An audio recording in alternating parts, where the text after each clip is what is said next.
Holy City Center Radio. It is episode 370, and I am your host, Christian Sanger. Today is Wednesday, May 14th, 2025.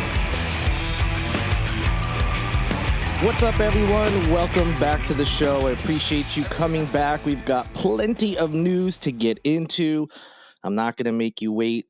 Not too much going on in my personal life. Haven't really done anything exciting. Hoping to start getting into the concert season this week, though. So eventually I'll have some things to talk about. But as of right now, I've been pretty quiet. So without any further delay, let's get right into the news. Court documents state that a settlement has been reached between Boeing and the family of a whistleblower who died last year in Charleston. The family of John Burnett, who was 62 when he died in March of last year, filed the lawsuit 2 months ago against the aircraft manufacturer. I'm sure you remember there's been a few whistleblowers related to Boeing, but the story of John Barnett made lots of headlines as he died here by suicide in the parking lot of the Holiday Inn Hotel that sits between West Ashley, downtown James Island, that round hotel. Of course, there was a lot of talk of, did he actually die by suicide? Conspiracy theory stuff. So it certainly made the rounds. Well, apparently, federal district judge Bruce Hendricks filed an order on Monday stating that both parties said that the suit had been settled and that the lawsuit was being dismissed pending completion of the settlement within 60 days. However, the order did not specify any details of the settlement that both sides ended up reaching. So, no, I don't have any of the actual details, but some sort of settlement was agreed to. I would imagine it involves some sort of financial compensation, but truly we don't know anything. So Barnett, he actually worked for Boeing for 32 years. He filed a whistleblower complaint that alleged safety concerns at the Charleston facility.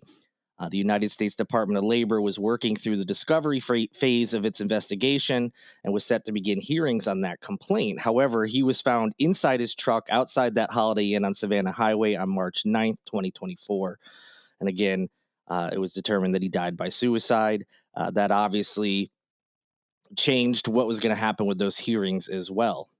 Now, Barnett's estate had accused Boeing of driving Barnett to his death after he suffered repeated retaliation, a hostile work environment, and bullying. The lawsuit stated that the constant bullying caused Barnett's post-traumatic stress disorder, anxiety, panic attacks, and depression, all of which led to a suicide. So, the story, a very sad one. Awful that it came to what it did, and now we don't really know what exactly his family may or may not have received in the settlement, but another chapter in this part of the Boeing saga has been completed. Stop me if you've heard this one before. Representative Nancy Mace is making headlines. But this time it's because she filed a lawsuit. And this isn't her, some of her normal escapades that get her in the headlines. She is suing a Sullivan's Island businessman for defamation, claiming he knowingly spread false information about her in the weeks after she publicly accused him of being a sexual predator. The businessman, whose name is Eric Bowman, was one of 4 men named in that explosive February 10th speech on the House floor, during which Nancy Mace detailed how she accidentally found evidence of, quote, rape, non-consensual photos and videos of women and underage girls, end quote. Supposedly that whether it's videos or photos also included some of herself that she was unaware of. All 4 of the men that she accused in that floor speech have publicly denied the allegations. So this new complaint was filed 2 days ago when you're listening to this. So Monday, May 12th, it was filed in Charleston County. It argues that Bowman has since retaliated against the Congresswoman by posting objectively false statements on his Twitter account in a, quote, calculated effort to portray her as unfit for public office to the voters of the 1st Congressional District and the general public, end quote. It goes on to say that Bowman used his Twitter account to repeatedly assert, things that he said were this is objective fact, but Mace and her lawyers are claiming that these things are blatant falsehoods. Some of those accusations included that Representative Mace abused her position as a member of the House Veterans Affairs Committee to illegally steer or influence the award of contracts with the VA to friends, associates, and political allies. Now, again, Mace and her attorneys have denied that allegation. when Bowman was reached for comment by News 2 here in town, he blasted the legal filing, calling it headline theater, and that the public deserves to know the actual truth. He went on in his statement to talk about the posts he made are true and that he's basing his accusations on documents and public records, witness testimony, and materials from Mace's own staff. He went on to claim, and again, I have seen no evidence of any of this stuff that he's talking about, and Mace and her attorneys are denying all of this, so keep that in mind. But he is alleging that some of this evidence includes that she or hired someone, or she herself were involved in hacking, blackmail, misuse of private images, misappropriated tax dollars, and retaliation against rival VA contractors. So the post where he makes those allegations are still up on his Twitter account. It's @_Eric Bowman. Feel free to go take a look at them if you want. Again, he's claiming this is true and that he acted in good faith and without malice, and that he will present all this evidence under oath. We'll see what ends up happening there. Now, Bowman has also said he has evidence that indicates that Mace's actions towards him were driven by her relationship with Bowman's estranged wife, whose name is Melissa Britton. And so he believes that's part of the reason he was brought into this, because again, he denies all the claims against him by Mace. So he's setting this up as some sort of, oh, she's friends with my estranged wife, and we're not getting along, and so she just brought me, brought me into this, to harm my reputation, and whatever may be going on as far as that relationship, if there's any legal, whether filing for divorce or whatever there may be going on there. So basically, the headline, of course, is that Nancy Mace has filed a defamation suit, and the rest of it is all he said, she said.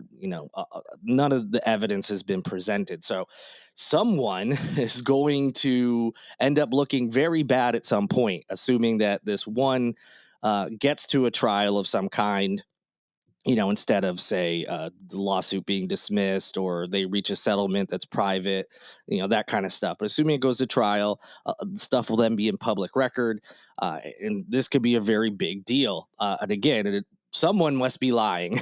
Either there is evidence of this stuff, whether it's all of the things he's alleging, or even just a few of the things. Either there's evidence of this stuff or there isn't, and it'll be very interesting to see what comes out of it. A weird side note to this: I didn't realize it was him and his actual, let alone his actual Twitter account for a while. But shortly after Mace made that speech in February on the House floor, I started getting my Twitter account, Holy City Sinner, started getting tagged by that Eric Bowman account. He would put some of these allegations, and he would, at the end of it, tag a bunch of local news outlets. He also started tagging national outlets, and it ranged from everything like Nancy Mace is lying about me type posts. But then some of these accusations, I did not retweet any of them because, again, number one, I was like, who is this? And I was like, oh, wait, the name on this account is one of the men, that she accused of all manner of crimes on the House floor. But is it really his account? Like, I had no idea. But even if I knew it was his, like I said, I didn't see any actual evidence. It's a bunch of accusations, a lot of not so nice things being said about Representative Mace and Melissa Britton, his estranged wife. So I looked at it. I was like, well, okay. And, there's no proof of it in these tweets. I don't even know if this is the real guy. Now I know it is the real guy. And I'm very much interested to see this evidence presented in court. So we'll see what ends up happening. I did look at the complaint that Mace filed, and you can see the full complaint. If you go to the link in the show notes, it'll bring you to the News 2 story, and they have the full legal complaint embedded at the bottom of the story. And I wanted to see what was in there, and they included screenshots of his tweets that had some of these accusations. And it's funny because I can see at least one of the tweets included, at Holy City Center. So I'm part of this trial, sort of. Not really, obviously. I didn't share any of this information, but the fact that he tagged me in the post, my Twitter name is now part of this evidence in this case, and I just got a little bit of a kick out of that. But regardless, very interested to see how all of this, not just this particular side of the story, But, going back to the accusations against the other three men and everything surrounding this whole story, I'm very interested to see how this plays out. We don't have a timeline, of course, and I'm sure there's going to be all sorts of lawsuits and then, of course, legal maneuvering. And it's going to be a little bit, but it keeps getting more and more interesting as the days go on. Meanwhile, Democrats in South Carolina, specifically in the House, are calling for the censure of a Republican legislator who they are accusing of disparaging fellow lawmakers. The lawmaker in question, Representative John McCravey, has denied those accusations. Now, the resolution filed Thursday afternoon accuses him of using anti-Semitic, racist, and sexist statements that were so egregious as to amount to personal attacks. That quote is specifically from the resolution. As I said, the Greenville Republican says he didn't use any of the terms he's rumored to have said. The resolution was sent to the House Ethics Committee within the last hours of the 2025 legislative session ending, and it's unclear when the off session. When in the off session, I should say, there's like off session where there's some stuff that can still be debated. There's a bunch of rules about what can and can't continue once a session is over. But during the off session, it's unclear when that committee will meet, to discuss this possible censure.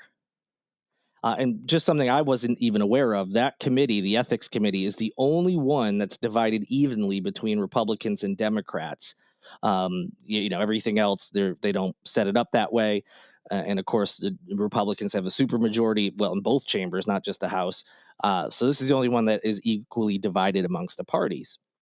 The resolution seeks censure on the grounds that McCravey violated a House rule that requires legislators to, quote, act with decorum at all times when the House is in session, end quote. House Minority Leader Todd Rutherford, a Democrat and a member of the Ethics Committee, said a censure is the least that should happen after McCravey used a racial slur when answering a reporter's question. I'll give you the details on that, but again, no, McCravey has denied it.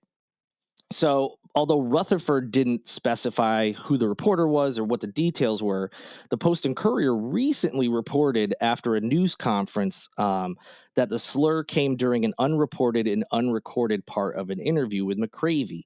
So, supposedly McCravey was talking to the Post and Courier. The reporter's name is Nick Reynolds, and after he asked some questions and turned off, whatever the recording device was.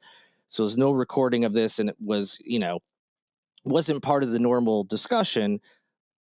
Reynolds said that McCravey used the term, specifically the N-word, as something he would never use towards a black colleague. There was no other really background as to why they were talking about this stuff to begin with, if they even were.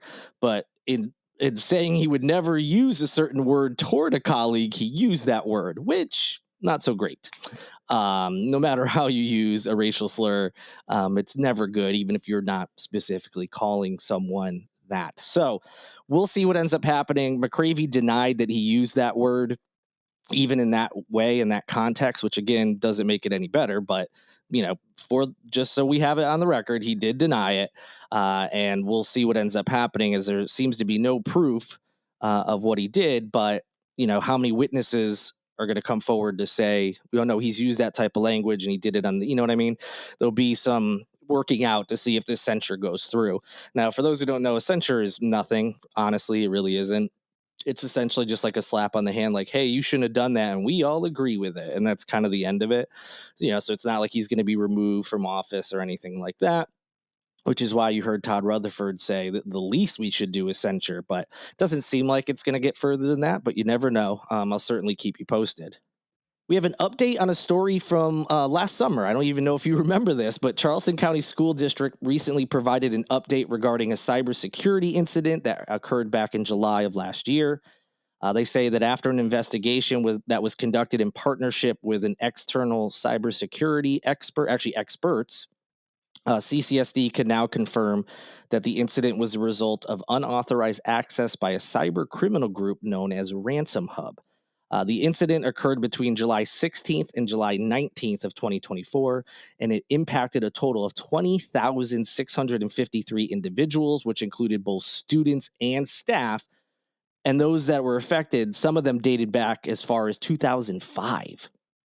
So while the district does not publicly disclose specific vulnerabilities or methods that were used in the breach for obvious reasons, they did confirm that the exploited vulnerability has been fully remediated and that their systems have undergone significant security upgrades to prevent future incidents. So whatever happened that led to this breach, they're saying it couldn't happen again. We fixed it. Um, who knows what that was? And again, I get it. You don't want to give pointers out there for fledgling, hackers. But in any event, they did give some details in that they did, in saying that they did not pay a ransom of any kind or engage in any type of negotiations with the threat, with those, hackers at any point. So there was no ransom, not even discussed, let alone paid. So the personal information that was compromised in the breach, it varied by individual in terms of how much information, sensitive information, was retrieved. So the school district said they completed a exhaustive review, in their words, to identify and notify only those individuals whose information was actually affected. Notifications were recently mailed directly to those impacted individuals and include specific details on the types of information involved, along with some guidance that's tailored to each individual. So, to support those affected, CCSD said they are offering complimentary identity protection services, including credit monitoring, identity theft recovery assistance, and a $1 million insurance reimbursement policy. Anyone that was impacted, they're going to receive a letter if they haven't already, and they're going to be encouraged to take advantage of the complimentary protection services offered. And they also are encouraged to contact a dedicated call center with any questions they may have. So, if you're wondering, am I somehow involved with this? If you were a student or former teacher or staff at CCSD, you should have already been alerted, I would think, at this point. But if not, you might see something in the mail to let you know. If you don't see anything, it appears that you are not part of the breach, which is a very good thing. And lastly, after decades of planning, discussions, lawsuits, and a price tag that just keep going up and up till it reached more than $2.3 billion, the Mark Clark extension is officially dead. So this has been talked about, like I said, for decades. You're probably at least somewhat familiar with the project. The South Carolina Transportation Infrastructure Bank Board voted unanimously on May 12th to end the three-way funding contract, putting an end to this whole project, which pretty much everyone agreed was inevitable. Like, this was over, specifically because of a devastating blow they were dealt in November. I'll get to that in a moment. As far as, all right, what about all this money? Well, the county expects to get $3.1 million back from the $8.4 million that it had contributed to the project. Another $75 million that the county agreed to furnish to keep the project moving forward was not spent. So that money was never, given out. So they obviously get to keep that. Meanwhile, the Transportation Infrastructure Bank Board for the state will get back about $3.6 million. Obviously, nowhere near the $1 billion price tag, because some of that money has been spent and is gone. As far as the land, the State Department of Transportation will continue to hold on to any of the land that they purchase for the path of the roadway. That includes properties on Johns Island, James Island, and in West Ashley. And they had paid $41 million to acquire those properties. So they're holding on to that for now.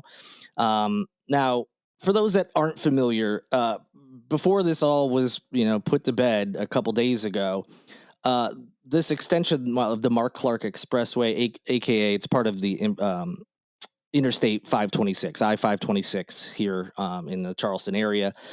It was going to start in West Ashley, go across Johns Island as a parkway-style road. From there, the road was meant to continue to James Island and then link up with the James Island connector. Despite that, possibly alleviating some traffic amongst those three areas, voters across the county basically dealt a fatal blow in November when a sales tax referendum, which was the county's only hope for funding this massively expensive building project, was voted down with more than 61% of the people in opposition.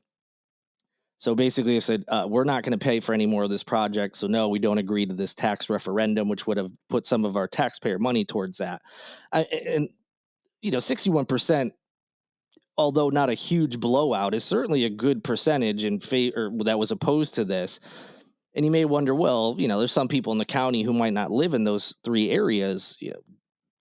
How did those people vote? Well, on Johns and James Island, which we're expected to see much of the benefit, uh, not a single voting precinct supported the tax. So there wasn't even a single precinct that was in favor of this percentage wise. So even the people who live there were, that would benefit the most said no to that. Once that failed, it was only a matter of time, before this whole project would be officially canceled. They had to wind down some different, parts of it for a funding agreement between the infrastructure bank, Charleston County, and the DOT. But yes, the Mark Clark Extension project is officially dead. No word on what will happen with those properties that are out there. There was some talk about different housing units that were going to be built there once this whole project was done. There's a lot of things that'll be affected by this. And it'll be interesting to see which continue to move forward, which can't, which decide not to. But for now, that's the latest on that whole project. We'll see some of the fallout from that over the coming weeks, months, and maybe even years. And that'll do it for this edition of Holy City Center Radio. Thank you so much for listening. Thank you to Lindsay Marie Collins with LMC Soundsystem, who produces this and every episode of Holy City Center Radio. And thank you to Tyler Boone, whose music you hear in each and every show.